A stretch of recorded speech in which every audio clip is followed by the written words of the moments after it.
Ankleshwar દિવા road Swami Vivekananda સ્કૂલની અંદર વિદ્યાર્થીઓને એટેચ ટોયલેટ બાથરૂમવાળા સ્ટોરરૂમની અંદર વર્ગખંડ બનાવીને અભ્યાસ કરાવવામાં આવે છે। ટોયલેટ બાથરૂમની અસંખ્ય દુર્ગંધની વચ્ચે અભ્યાસ કરવો પડે છે, જેથી એક વિદ્યાર્થીની બીમાર પડી ગઈ છે।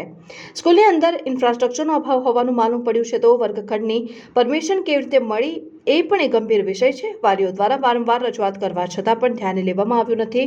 જો વાલીઓની રજૂઆત ધ્યાનમાં નહીં લેવામાં આવે તો ઉગ્ર આંદોલન કરવામાં આવશે તેવી ચીમકી આપવામાં આવી। વિદ્યાર્થીઓને ટોયલેટ એટેચ ટોયલેટ બાથરૂમ ની સાથે સ્ટોરરૂમ છે, એ સ્ટોરરૂમની અંદર ક્લાસરૂમ ચલાવવામાં આવે છે।